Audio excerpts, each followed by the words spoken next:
welcome everybody to Drunk Dudes in a Gun Room. Man, I have been looking forward to this podcast for a while now.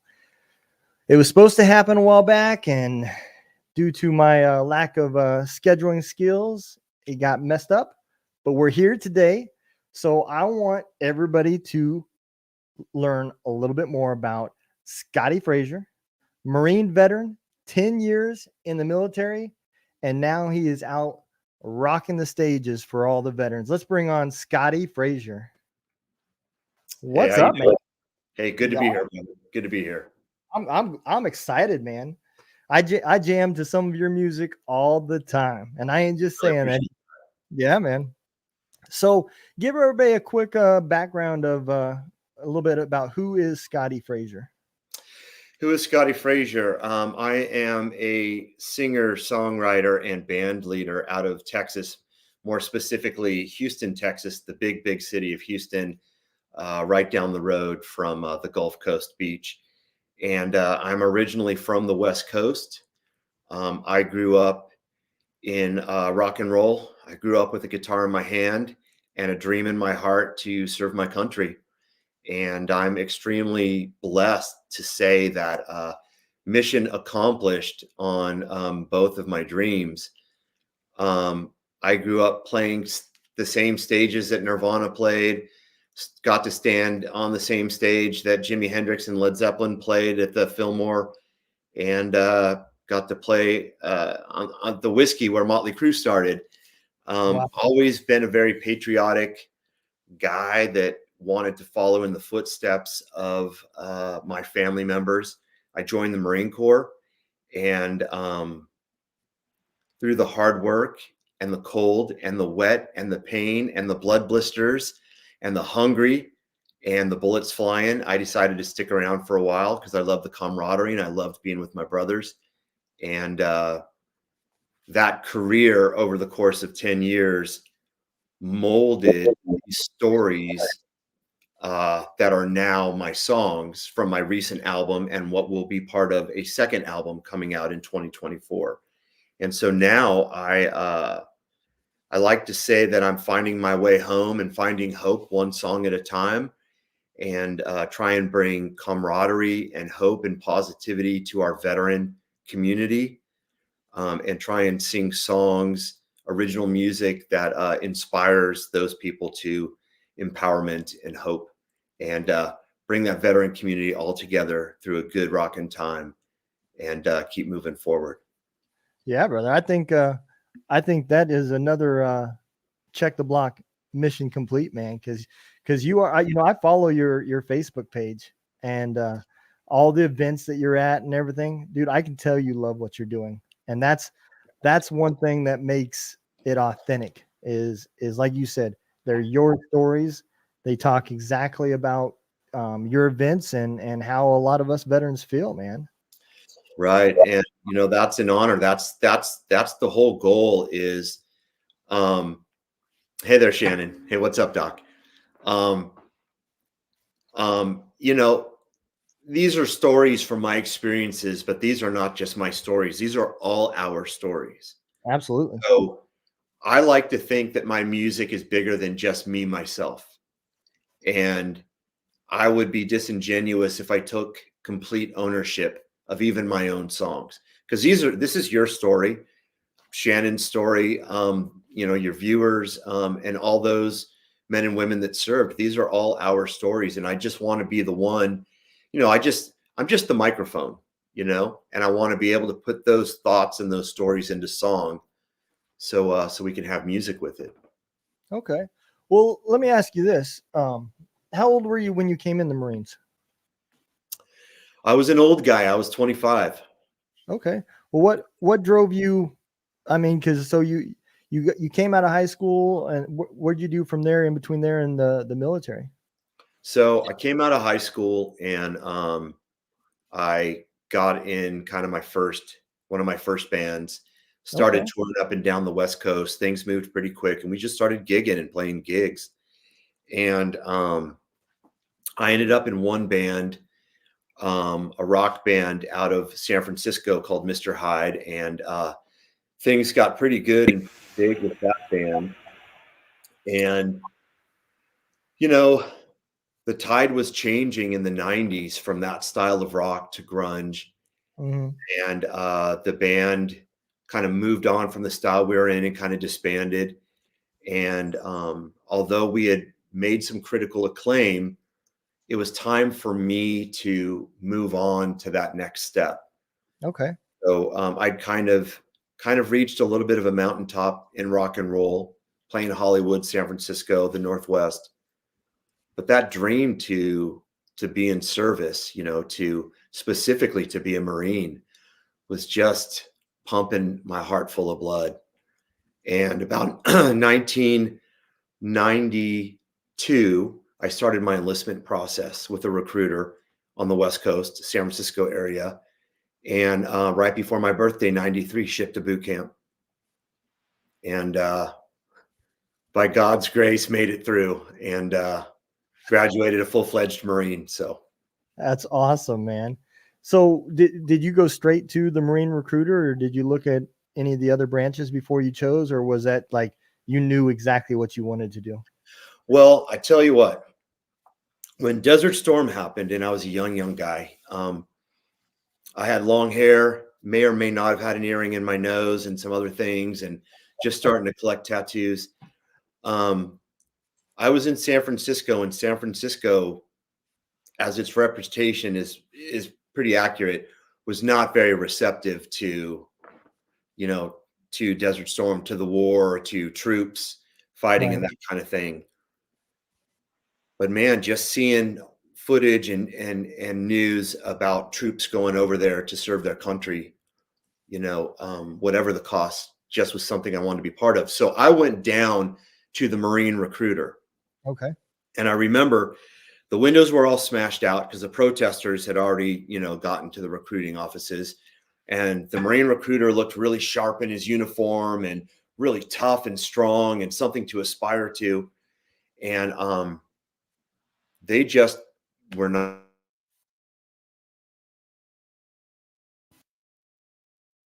Uh-oh. interested in me. They saw me with the long hair, skinny boots, you know, fresh off of rock and roll, and they weren't interested. They didn't give me much time. So I said, well, I'm going to go next door to the Army. And they weren't super interested either, but they were out of applications because so many people had been flooding the recruiters to join, Hmm. you know, with Desert Storm kicking off. So I almost, you know, I mean, it could have been a different trajectory, you know, had the Army had the applications. But I love my Army brothers, and you know, those guys go to hell and back too, and just like you. But the Marine Corps was always something that was special, you Yeah. know, that was just something that was for me, you know. So I waited a couple years, got the rock and roll out of my system, and to some extent, Mhm. and I later re-enlisted. So a couple years later. Okay. You know, I think, you know, all of us, if you can get us in an honest state, I think we'd all agree that the Marines uniforms look way better than anybody else's. Yeah. I'm very proud to wear that uniform. Yeah. You should be, because it does. It looks extremely sharp. And The Marine Corps dress blue uniform can be credited with being one of the leading causes of pregnancy worldwide. absolutely. Well, that would explain the virginity rate in the Navy then. Very good. Touche. Yep, yep. I think you know they make you want to eat some Cracker Jacks when you see them in their uniform. You Yeah. know, I love everybody, and that's the one thing I love about the veteran community is between all of us, we will give all of ourselves shit. But Right. if you didn't serve, don't be that guy on the outside trying to talk shit.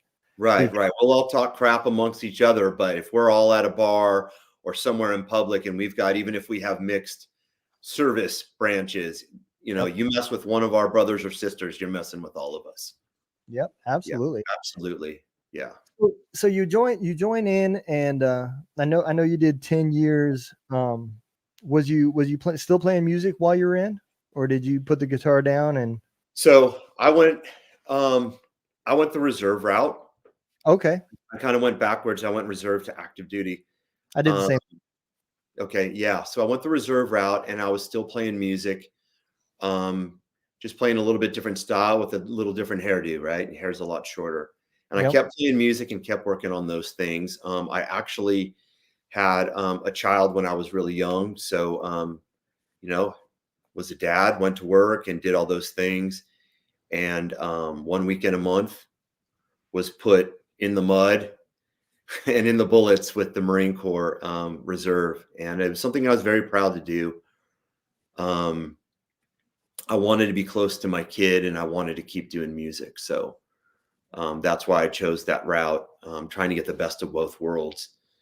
But 9/11 came around, Yeah. and that changed that trajectory. And my whole reserve unit was activated and put down into the 1st Marines down at Camp Pendleton, augmented in. So into the 1st Marine Regiment, and that's who I went to war with, was Regimental Combat Team 1, 1st Marines.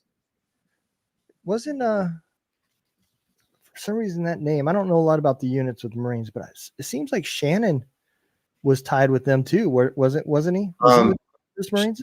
Yes, and so Shannon and I were in our first firefight together, though we didn't even know each other then.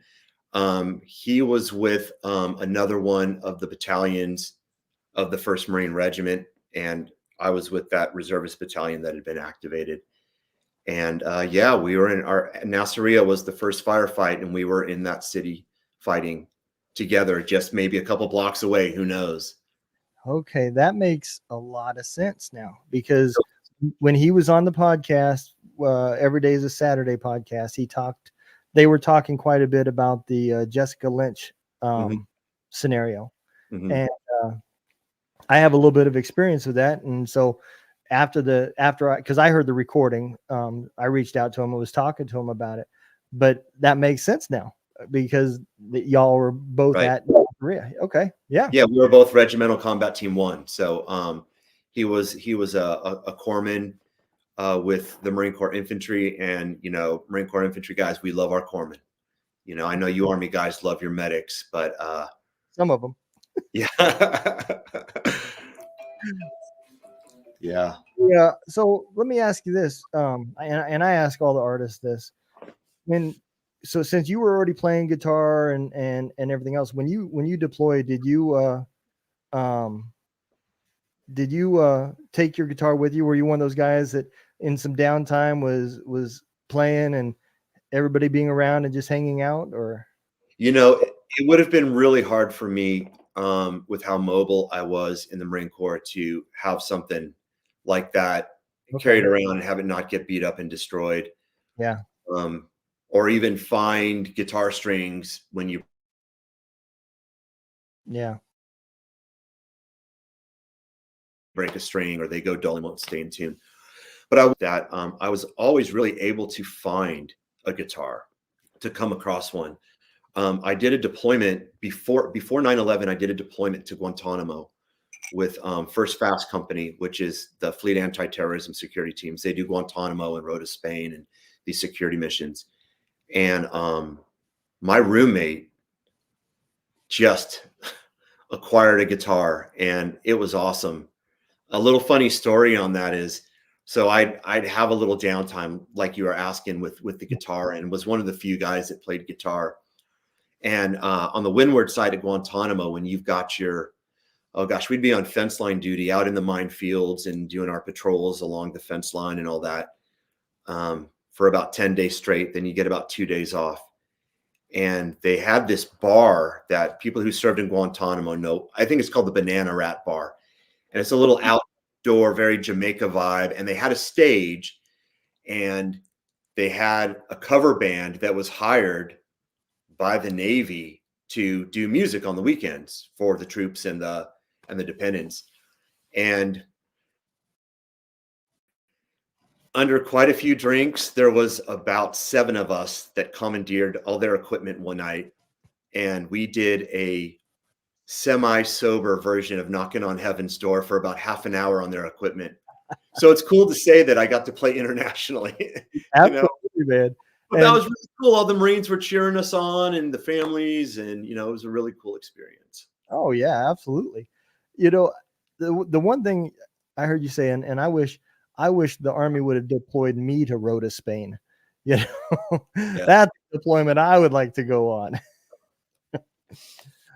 I always ask. The recruiters told me I was going to see the world. They just left the word third world out of it. Yeah. All the hot spots. Yeah. I thought Yeah. you meant warm beaches. Oh, there'll be plenty of sand. Yeah. The water. Yeah. Yep. You know, I got excited because we were going to land in, was it Shannon, Ireland, coming back from a deployment. And then it was followed with, "You are not allowed to leave the airport." And I was like, huh, that We got sucks. that. Yeah.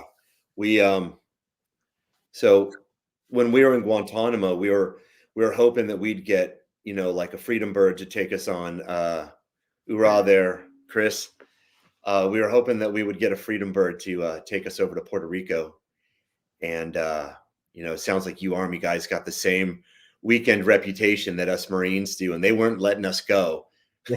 Because they knew they'd send a platoon of 40 over there, and about 35 would come back, and the other 5 would be in jail. Yep. Yep. But it was the same way coming back from Iraq. We went through Holland Okay. and near Amsterdam, and they weren't letting us anywhere outside of the airport. That's not happening. Yeah. We just wanted to cut loose. We'd been in the combat zone for a year, and we just wanted to cut loose, but they weren't letting that happen. Yeah. We always put it like, you know, we just want to go have a couple drinks and relax. Yeah. So a funny story real quick before we get back on you. I landed in England. Our plane broke down and we were on our way to Afghanistan. And we stayed overnight and we went downtown. I was going to have a couple drinks. And by the end of the night, I was so drunk. They said I was walking down the alleys and everything, asking people if they seen bin Laden, that we were looking for him. We are cut from the same cloth, my friend. Man, that rest of that flight was horrible. And you know, I don't remember very many times of landing because I was over there so many times. But I will never forget when the damn ramp on that C-17 dropped. It was like noon in July, and I was so hungover, man. That heat hit me. I was like, whoa, oh, God. Right. Right. But yeah, you know, I always ask that one question because every time I was deployed, when I seen soldiers sitting there playing guitars and sitting out in front of their hooch or wherever, and it always started out with that one guy. And by the end of the deployment, there would be like 7 guys. And you could just, I never realized it until I got out. But man, that is like, if you could take a picture of that, that would be the definition of camaraderie in my in my opinion, you know, because everybody is sitting there telling stories, and in all the chaos that's going on around you, there's that moment of calmness. I don't know how else to explain it, but it is.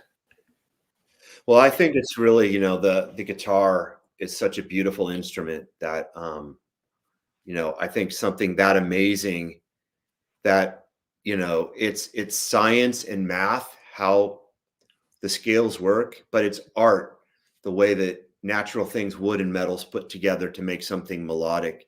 Yeah. I mean, I believe it can only come from above, you know, something greater than us must have created it. But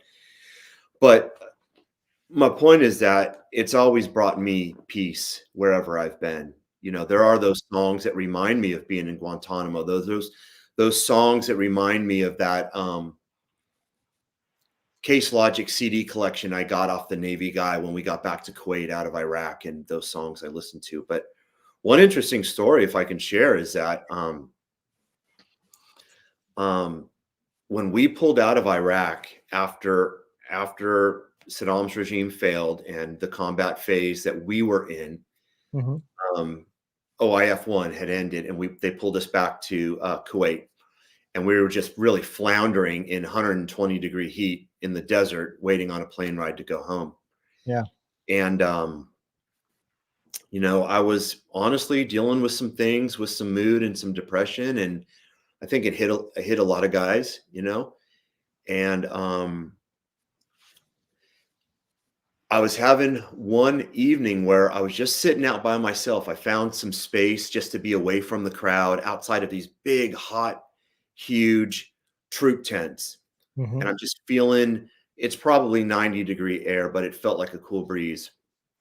And the sun's going down. And I'm just looking off into the distance, and, hoping for some hope in my heart. And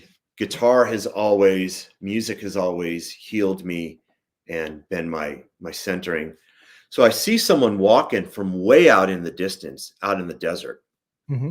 So, hey, we've always got our M16 on us. So I'm kind of getting ready. Like, I don't know who's coming up way out of the desert. And as the person gets closer, I can tell it's a Marine and they've got a guitar. And I can kind of hear some music strumming on the wind. So I kind of, I relax a little bit. It's one of our guys. He probably wandered off. Typical jarhead wandering off, coming back, probably here. And I'm all alone out in front of this big troop tent. And this Marine walks right up to me, rifle slung across his back, and he's strumming on With or Without You from U2, playing the chorus over and over again. With or without you, with or without you, oh.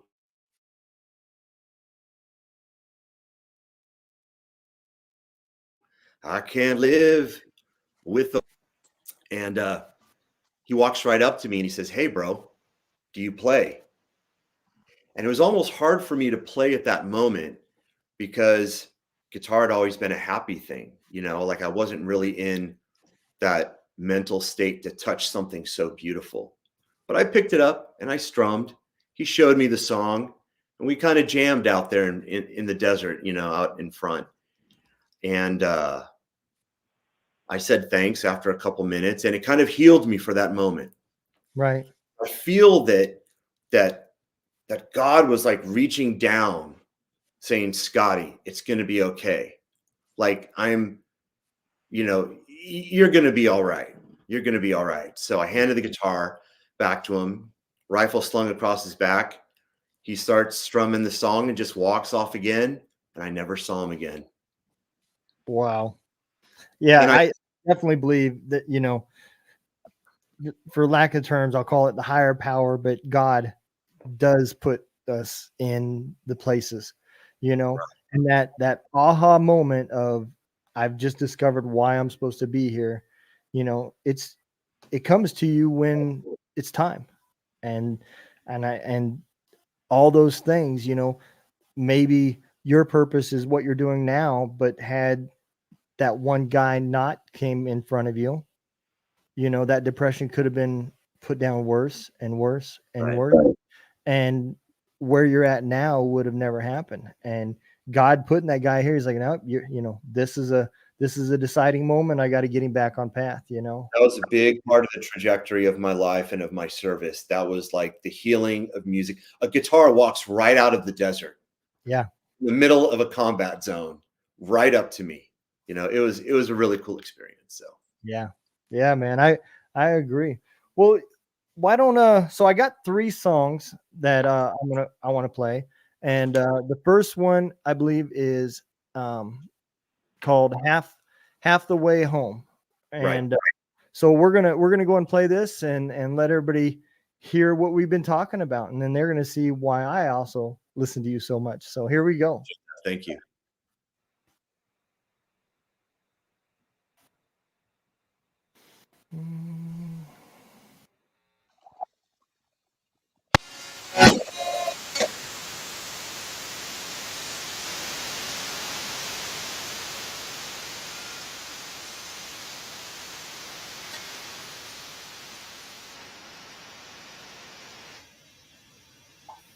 I messed that up. I'm sorry. I just realized the wrong one got queued in.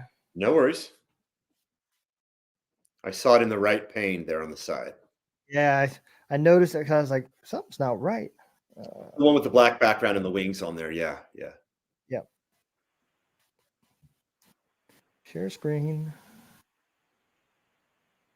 There we go.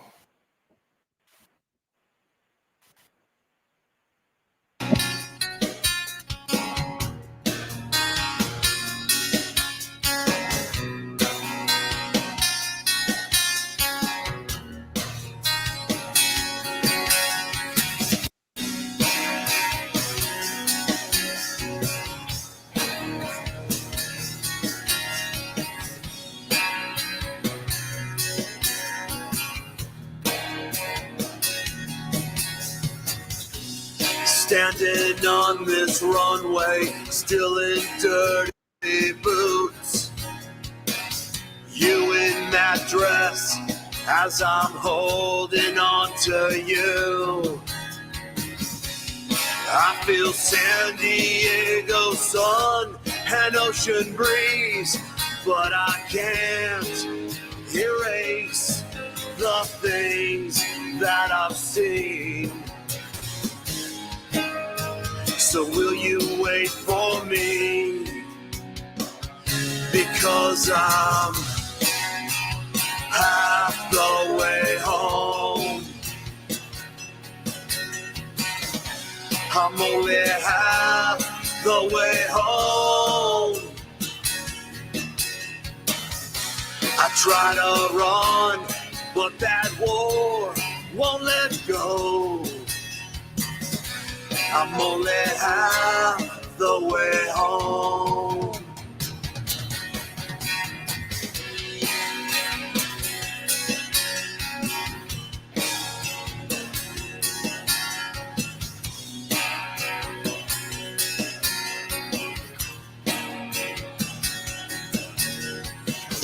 So welcome home from the fire.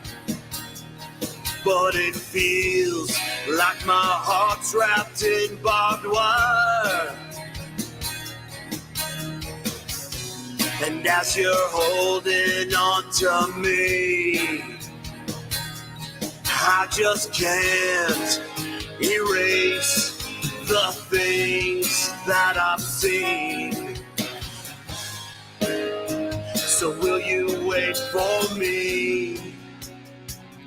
Because I'm half the way home.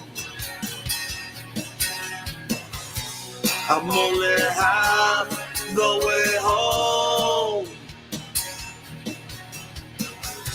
I try to run, but that war won't let go. I'm only half the way home. As I stare into your eyes, I still see the deserts of Iraq. And if only in my mind, I'll get home as fast as I can. But for now I'm half the way home. I'm only half the way home. I try to run, but that war won't let go. I'm only half the way home. I try to run, but that war won't let go. I'm only half the way home.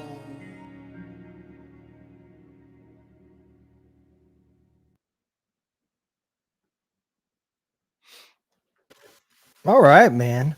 So let's get into this song. Where were you when you came up with this? So some of my songs take months, moments at a time, um, hours at a time. This one came kind of quick. This Okay. one was very organic and very natural. It just kind of popped in my head. So, you know, it's a true story. It's my story, but I think it's a lot of our story, you know.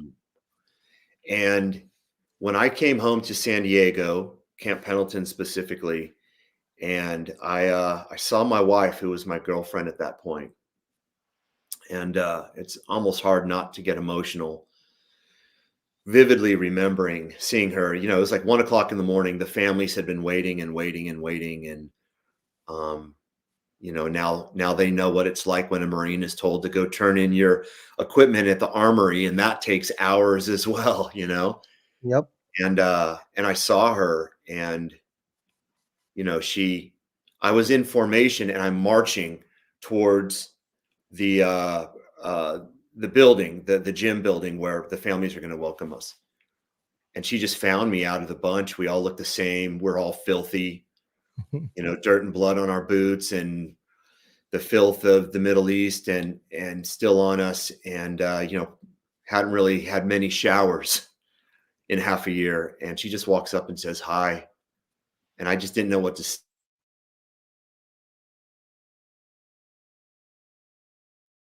say, you know.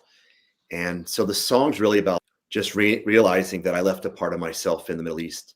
And I think a lot of us, and yourself included, you know, we you know, leave a part of ourselves over there. You know, we leave it all we put it all on the line.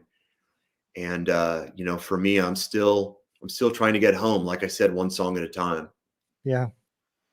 So that song's really for anyone who lost a part of their soul and is trying to find their way home. Yeah. I mean, and that's exactly how I took it too, is because I don't know, maybe in some philosophical way, that's kind of the one reason why so many veterans, when they're asked if they would go back, they say in a heartbeat.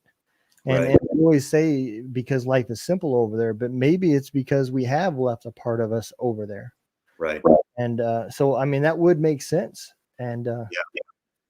but it is so true that, you know, you may forget things that happened last week, what you did, who you talked to, or whatever, but the stories and the images over there, man, are burned in for life.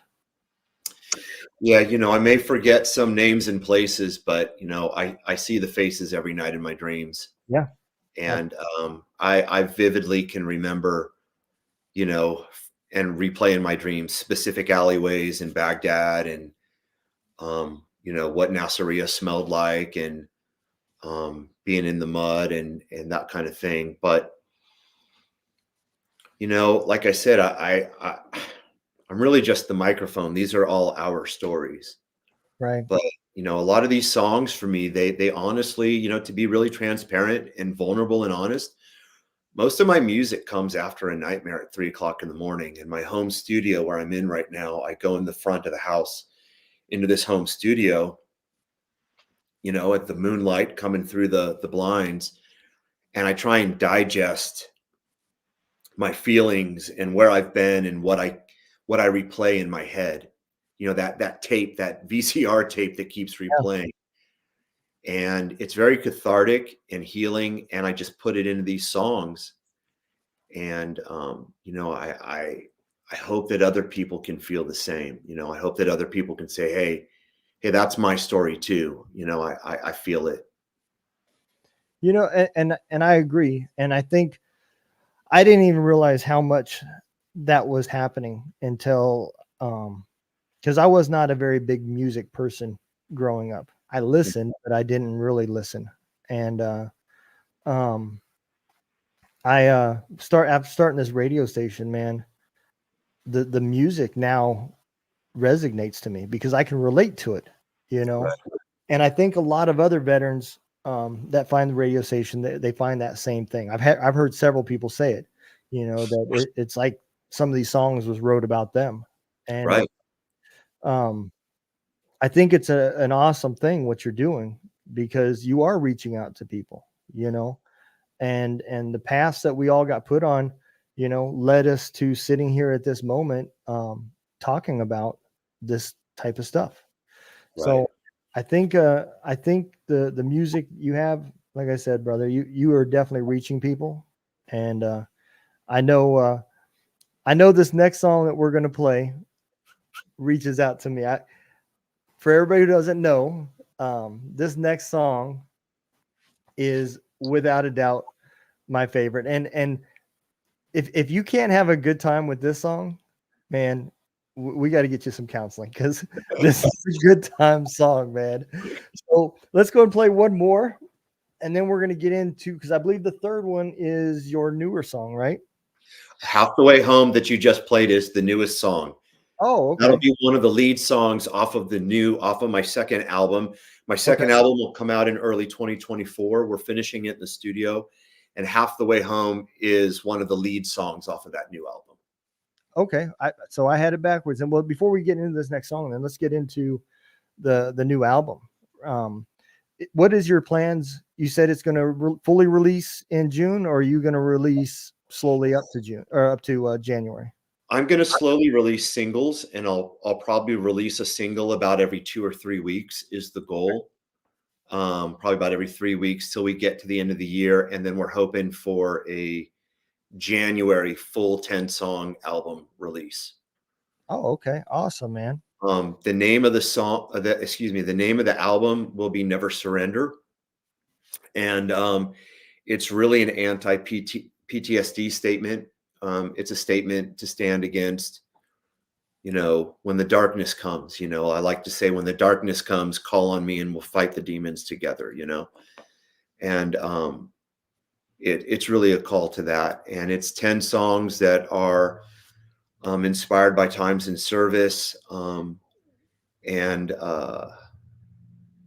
Yeah, so I hope it's some more good rock and roll, some good American country rock and roll. Get people dancing, but get them feeling as well. So absolutely, man. And listening to this song, I was thinking, and I didn't say it, but I was thinking of our conversation before the show. You can hear the rock and roll in this song, even though it was a slower song. Man, I think it's just your voice and how you're into it. I really do, because I love it, man. I do. and you will definitely be on multiple genres at the Golden Room Radio. That is, hopefully we can cross over a little bit and reach more people. Absolutely, man. So we'll go ahead and play Red, White, and Blue coming up next. Let me see if I can get this one right. There we go. Video, right?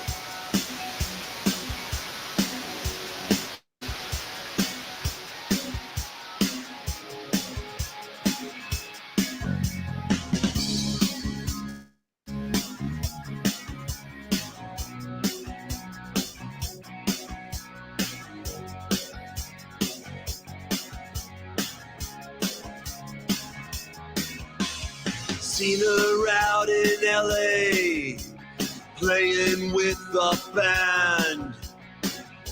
In Carolina, dancing on the sand.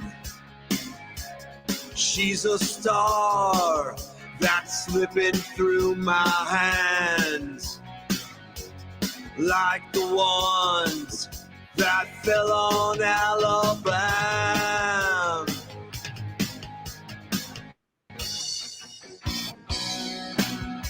She's red, white, and blue.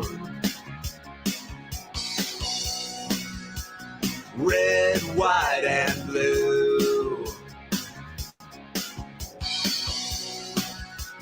She's my kind of girl, 'cause she's red, white, and blue.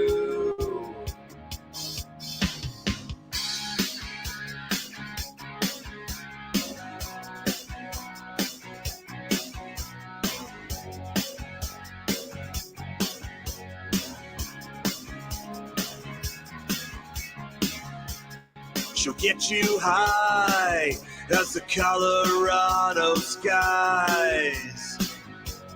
And she shines like those New York City lights.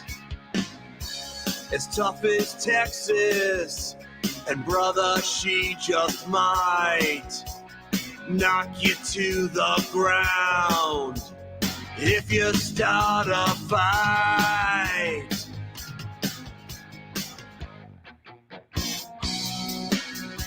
She's red, white, and blue. Red, white, and blue.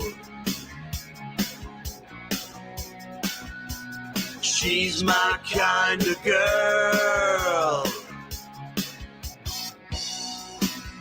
'cause she's red, white, and blue.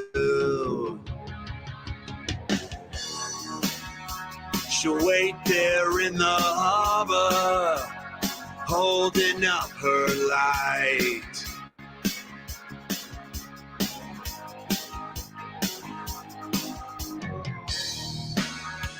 She'll bring a fallen soldier home underneath her stripes.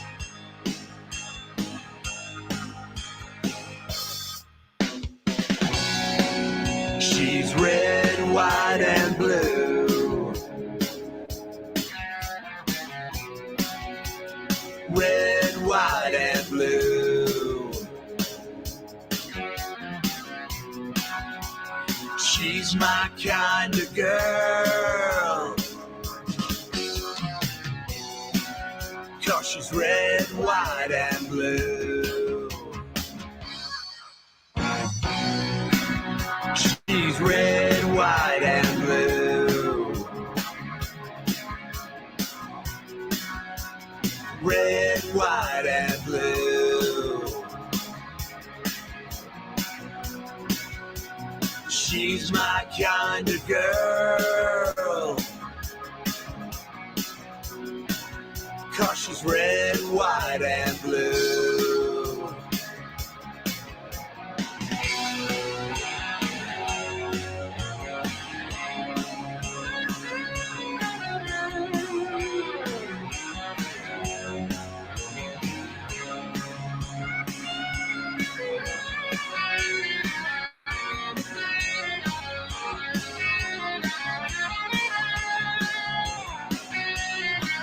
She's red, white, and blue.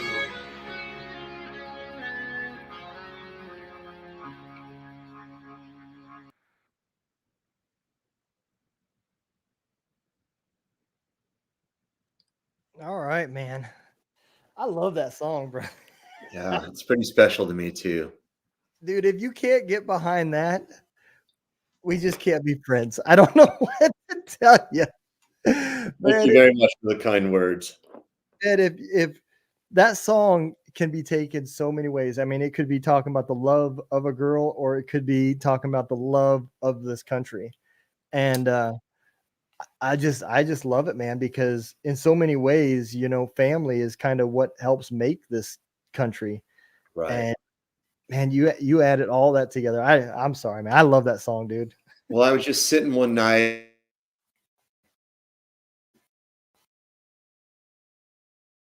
and I was thinking about, you know, the expand a song. I wanted to write a song specifically about this country. You know, so much of my content. Thank you, brother. Appreciate that, Joel. You know, I wanted to write a song about America, and so much of my content is pretty heavy content about service and hardship and service and things like that, transitioning home. And I wanted to write something that was a little bit more party, but I wanted the words to be specific, and I wanted to point out different areas of this country that are so different, that are so beautiful. Yeah. And so I'm singing about this girl, you know, and you see it in the video. There's the girl with the flag. Mhm. And then you get to that bridge and she'll wait there in the harbor holding up her light, right? Lady Liberty, right? Yep. Yep. She'll bring a fallen soldier home underneath her stripes. So right there at the end of the song, I'm giving it away that I'm talking about the flag. Yeah. So it's, thank you for catching that. It's that kind of double message that Yep. it's about this country, but it's also about love of flag. And Yeah, it's the whole love of this country, you know, and that's what I love about when I say you guys, the veteran artist community in general, because you guys capture so many, from military traditions to service to just the crazy way we think and party, you know, and it all gets wrapped up. You know, I tell Joe Allen Christie all the time, I'm not a huge country guy, but his song "Keep the Flag" Mhm.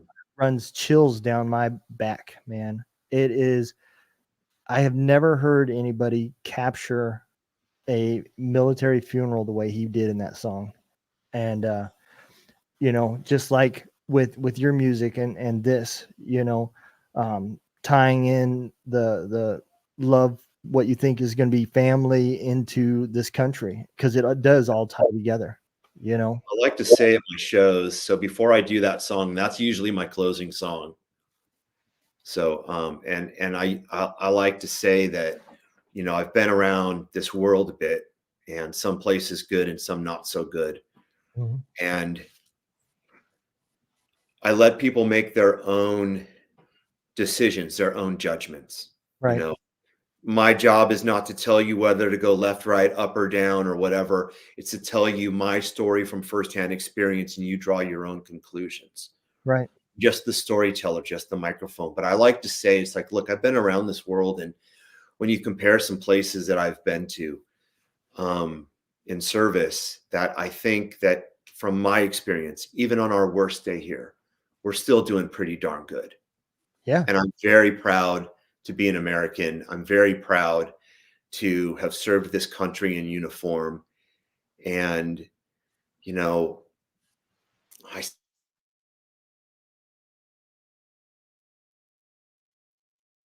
say that's what this song is about. You know, it's just, you know, our brothers and sisters bled and died for that flag. Our Yeah. brothers and sisters are buried underneath that flag, buried under that flag. And it's the centerpiece of my home studio.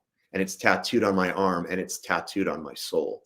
Yep. So I'm glad that song resonated with you, because it's a really special one for me. Yeah. You know, I have stood at the flight line as we loaded up planes of our fallen brothers, you know. Right. And I've been on the other side of that, and I think that's why Joe Allen's Christie songs resonate so much, because I've done several military funerals for friends of mine, you know, that just 2 weeks before that I was talking to, and so those kinds of songs, they strike me deep, man, and I think I think everybody, like you said, they can pull from it what resonates to them, and that's where the healing begins, Right. because it gets you thinking, Right. and you're seeing other points and other aspects of it, and then it's coming from a person that you see that is just like you. You know, the song was wrote to help others and to help himself as well. You know, I tell everybody that podcasting is a selfish act. You know, I started this for myself. You know, me and my old verse aren't. You know, we just wanted to, you know, we thought we wanted to help others, but reality, I helped myself more than I think I helped anybody else, because Very cathartic. Yeah, it's your medium. Yeah. yep, I Absolutely. now talk about a lot more stuff than I ever did in the past, you know, Right. and it's just the way of getting things out. So I do love, man, like I could tell everybody, man, I'm just honored to be a part of this radio station and your guys' journeys, because it is just amazing, and the talent that the veteran community has, you know, it needs to be shared, because you guys are out there, man. You should be on like every single radio station in the United States, you Right. know, and it's just the world we live in with algorithms and the greed of money and everything else. But Well, you know, it's tough for some of us in the veteran community that are musicians. You know, like for me, like you know, without giving specifics, there's a lot of subject matter that's really popular on corporate radio that, Mhm. look, I love a lot of those songs, you know, but my original music that I write that comes from my heart are these songs. Yeah. And I may not make, you know, be fit for mass consumption, but I will tell you that where I know my mission is being accomplished is at the end of every one of my live shows. And I do a lot of live shows, you know, 30 to 40 a year. We're, you know, between, you know, acoustic and electric events, we're out there playing. And at the end of every show, there's at least one veteran that'll come up to me, sometimes with tears in their eyes, and saying, "Hey, Scotty, thank you. That was my song. That was my story from Afghanistan, Scotty, that you just sang." Yeah. And it kind of warmed my heart. Like no one had ever told my story before from a stage. So for me, it's really about, you know, not so much about showing off on stage, but bringing this camaraderie together and bringing people together, Yeah. because we all go up together, you know, and the more that I can bring with me, then I'm not alone when I get to that mountaintop. But Yeah. it's really just my music is a mission. It's just about bringing camaraderie, bringing people together, bringing hope, you know. Yeah. And I think that's, you know, it's no secret, you know, when we transition out of the military, our whole identity is stripped from us. And we don't realize that because we all say the same thing. I said it too, you know, I can't wait till the last time I go out that damn gate. Right. Give me my DD-214. I'm EAS and yeah. Yep. And but you don't realize it at that time. But when you get out and you're like, you get a minute to digest it all, you're like, oh, now what? Right. You know, and then you start the job process and you find out you're no longer in charge, you're at the very bottom. Right. And there is no additional support if money's tight this month and you run into hard times, you know, and your coworkers don't give a shit, you know. Can you just do your job? Stop telling me about your problems, you know? Right. And we realized real quick that what the most important part of what we're missing is that camaraderie. Right. And you don't, there's camaraderie in the posts when you're at the this garrison level, but nothing like when you're deployed. Even like when you're doing a solo tour to like Korea or something, you know. I think Guantanamo is a hardship for you guys. You can't take your spouses and stuff Right. with you there. So, you know, you have nothing else to rely on but each other. And Right. that's what bonds us right there, those moments. And I think bringing back the camaraderie is the start to fixing a lot of these problems in the veteran community. You know, it won't fix everything, but it's a good foundation. Well, I like to think that my music could bring, you know, hope through the healing powers of music, you know, to empower, you know, our veteran and our first responder community, and just what you said.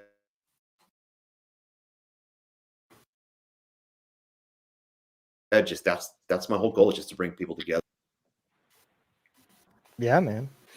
I think it's important that people take that moment and listen to your guys' music, because, you know, I say it and people think I'm joking, but just like you said, mainstream media, those are not their songs. Maybe they help write it, but, you know, and maybe there's even events in their life that they can resonate from it, but it's not, you know, it was designed to sell.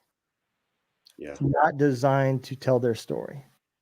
And that's the difference in what we're dealing with is what people are hearing is true stories. You Right. know, Very autobiographical. Yeah. I think in a way, you know, I know you're kind of with the, you know, both genres, but in a way that's where country music resonated from. You know, back in the cowboy days where everybody was sitting around the fire singing, those were about real songs, real stories. You know, And that's something that really, I mean, I've been listening to people like Willie Nelson and Johnny Cash since I was a little kid. You know, I would have a, you know, I'm the guy with the Kiss tattoo on the arm and the Johnny Cash t-shirt, you know. Yep. And I love all those stories. You know, I'm a storyteller in my songs. And when I do my acoustic shows, I tell the story behind the song as we do each song. That's awesome.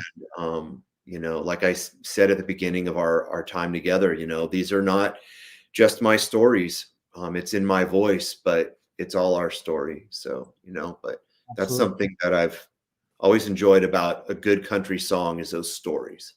Yep, absolutely, man. Well, we'll get into the third song, man. And the third one I have is You Were There. This is off your first album. Yep. All right, so we're going to listen to You Are There.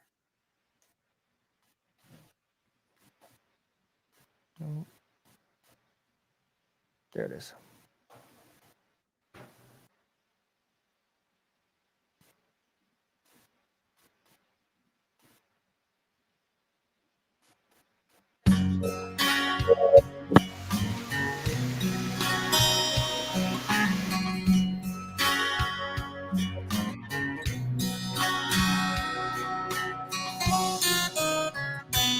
You asked me what I went through on that road through hell that brought me back to you. I told you war can change a man. It broke your heart, but you tried to understand. You wish you were there for me, but baby, can't you see that you were there? In that picture in my pocket, I carried everywhere. Yeah, you were there. On those burning battlefields and in my prayers. Yeah, you were there.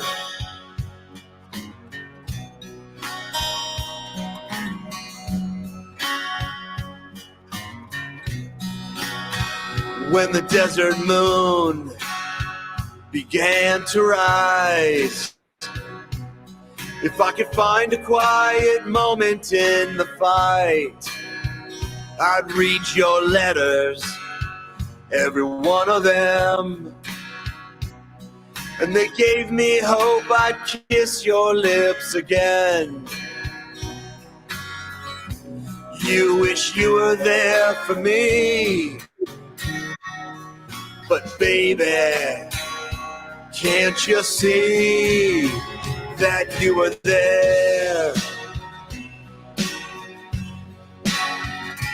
In that picture in my pocket, I carried everywhere. Yeah, you were there. On those burning battlefields and in my prayers. Yeah, you were there.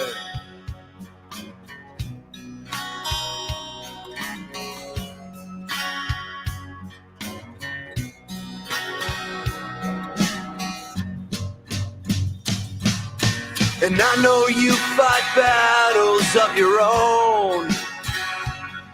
And there are days that you struggle to stay strong.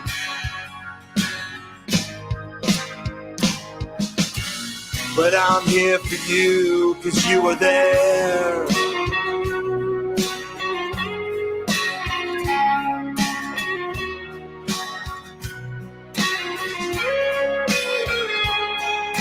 And in the night you're close to me. You pull me back when my dreams take me to dark places over there. And I thank God that you were there. Yeah, you were there. You were there.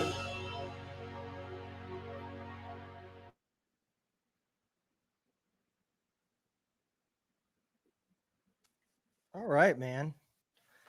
So we kind of got a different version.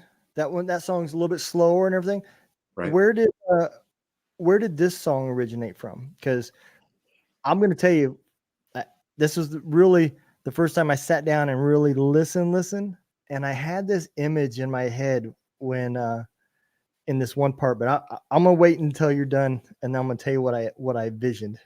Okay. So this is the song that kind of really springboarded this solo music career. I'm an alumni with Wounded Warrior Project, and I was at a healing through songwriting program that they had a few years back, and they had a guy come in from Nashville that had worked with some notable big radio names, and kind of helped some of us guys kind of put our thoughts and into songs. So I told him my story, and we wrote this song together. And it's one of the few things I've done co-writing with somebody else. But I had the guy in tears. And the song is about a photo I had of my wife, who was my girlfriend at that time. Self-explanatory, right? And I kept her photo in my flak jacket. And I think a lot of us did that. And we went through some very, very intense bullet flying life danger combat, right? We were in the push, and that's the time that we were there. I think that place, Iraq and Afghanistan, was always dangerous, and probably still. Absolutely. But it was definitely dangerous when I was there. And it's an absolute miracle that I'm still alive, that I'm sitting with you. And but when times would maybe get quiet, maybe as it would get quiet in the night, and things would get still, and you could feel that warm, stale Iraqi air start to move through the farmland, through the buildings, through the farmhouses, and the artillery would be going off in the distance, lighting up the night like lightning. And I would take out that photo at the last bit of light, at my last cigarette, and I'd look at this photo of my girl, and it would give me hope that I've got to stay strong another day, another night patrol, another footstep, another day. We've got to keep going. I got to get home to her. I got to marry this girl, Yeah. And it was that photo of her that really gave me a lot of strength and a lot of hope. So I put that into a song, and the song even comes full circle to those dreams after I'm home. And it's a true story that when I have these dreams and I start making noise and screaming in my sleep, she'll wake me up. You're home, you're home, you're home. And that's what that song's about. I can barely get through that song to play it live without pushing tears. I will rarely play that song live if she's not in the crowd. Yeah. So it's pretty intense to me. So yeah, absolutely, man. And that picture I had was thinking back, to that Vietnam era. When you look at some of the old video footage of the real video footage, not TV, in some of the documentaries, and that you always seen the soldiers that had the pictures in their on their Kevlars. And right, that was the first image that popped up in my mind when I heard that, and I was just thinking to myself, wow, this song is going to resonate to more than just our era warriors. I guarantee you there's Vietnam veteran and probably even Korean War veterans. I don't know much about the Korean War, but those two wars, they're going to resonate to this song too. Yeah, I when that song came out, was about the time I played. There's an organization called I Got Your Six, and they do shows to bring camaraderie, and it's a fundraiser. And I played their festival in Texas last year, and there was an old Air Force Vietnam vet.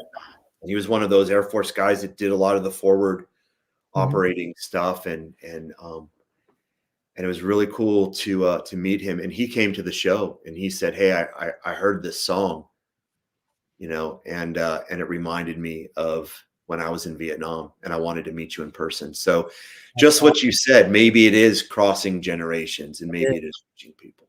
Absolutely, man. And you know, look, I love all veterans. You know, I don't care what war you Absolutely.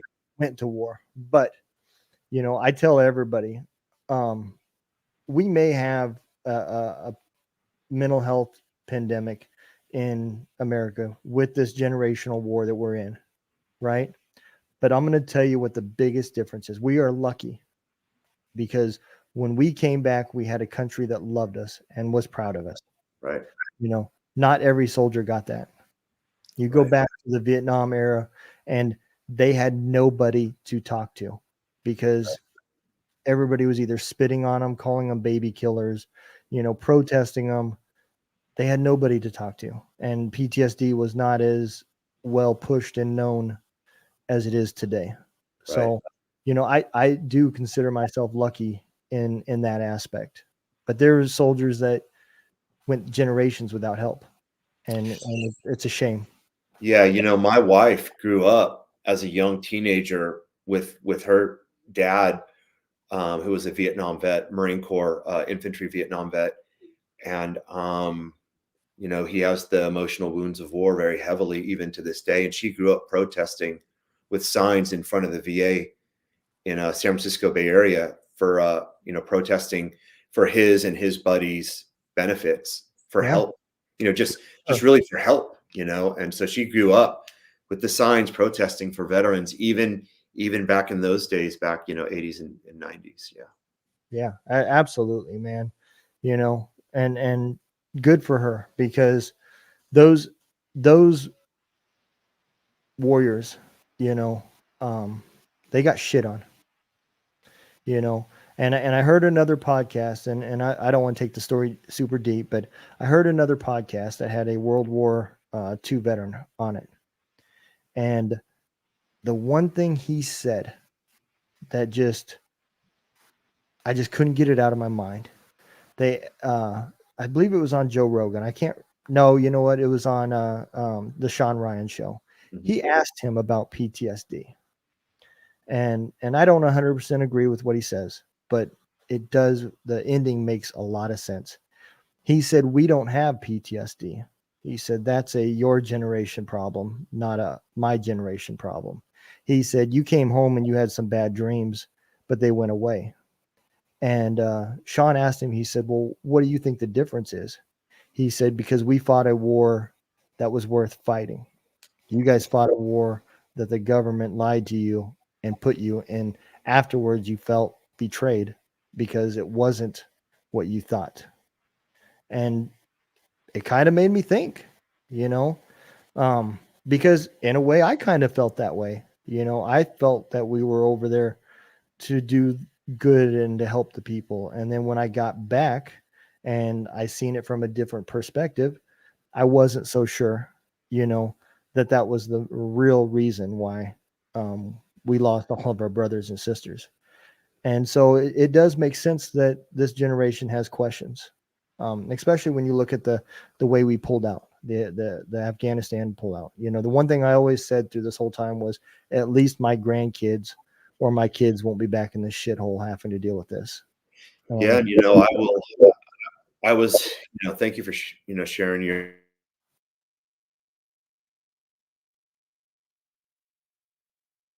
heart. You know, I was on the phone today with a Gold Star dad of Lance Corporal Jared Schmitz, who died at the Abbey Gate when we pulled out of Afghanistan, and you know, talking about the pullout. And he does a nationwide multi-city festival shows to raise money and awareness for the Freedom 13 that died at the Abbey Gate.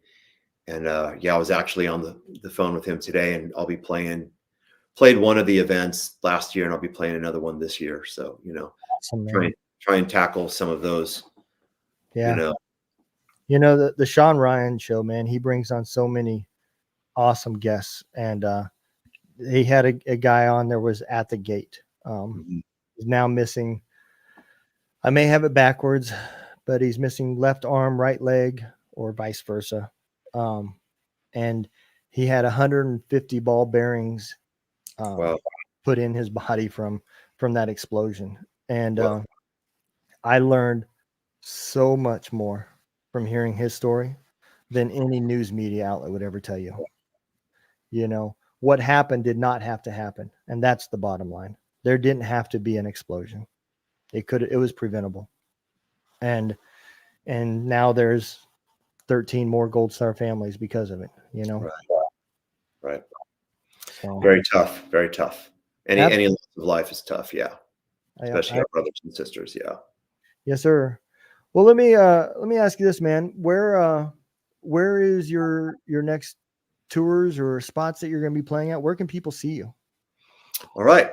So if you're in the Houston, Texas area, this Saturday, I will actually be doing an intimate up close event that's going to be really, really cool. I'll be telling stories and playing acoustic songs at Sweet Spot Records in Houston, Texas. So a record store and a concert, match made in heaven. Absolutely. So we're going to do that. That's Houston. And then October 21st, we'll be in San Antonio at Fitzgerald's. Okay. And that's going to be a good one. And then there is some talk about Nashville, November 18th, possibly Columbia, just south of Nashville. Okay. So those are kind of the big ticket items that are on the blotter at this point. Okay. And more music will be released. I'm gonna release another song in about another week and a half, 2 weeks. Okay. A little bit more of a oomphy, upbeat hard rocker going to come out next. And I'm hoping to everything in this studio that I'm in to have this album out for full consumption January 2024. Awesome, man. And I know we just talked today about your first song that you released. It will be on the radio station tonight. I will get it uploaded. Thank you. And as you release them, man, let me know. Right.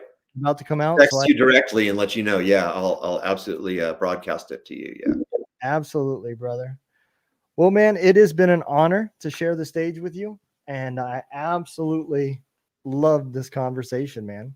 Yeah, it's great. Hey, I want to say too, from my heart, like, not pulling any punches here, but I know that you doing the podcast and you doing the radio station has been cathartic and healing to you the same way that me and my veteran peers, when we do our music, it's healing to us. I think it's a beautiful thing and it's an awesome thing what you do. So I'm very proud that you and I have become friends and connected more recently because you're giving a platform to our voices. Absolutely, brother. And I can only get my mission and my message out to so many people, but you broadcast it out there over the airwaves and get it to a lot of people. So any help I can get, you're part of the team, and I'm just honored to be part of this with you. Brother, like I said, I feel like the veterans, have a story to tell, and it's important that people hear it, and in a way, we don't know what the future holds. So I also look at it this way. We are getting people from a life, hands-on, boots on ground experience telling their stories that will be documented. We all know once it hits the internet, it never goes away. And I think that's important because we don't know what the history is going to teach 50 years from now. And right. Version of the war is going to be told. And I think it's important that we get our time while we're able to share those stories. And these are great versions of these stories to put them out through song, something that, that everybody can connect with. Absolutely, brother. I agree, man. Well, if you don't mind holding on real quick, we'll go and throw the exit out. And I appreciate everybody for listening in, man. We can't do it without y'all listeners. Joel, Granny, Joel Hunt, Brian, Facebook user that didn't sign in. Appreciate you too. And JC, Barbara, I appreciate all of y'all, man. Y'all take care. Semper Fi. We'll see y'all next Wednesday.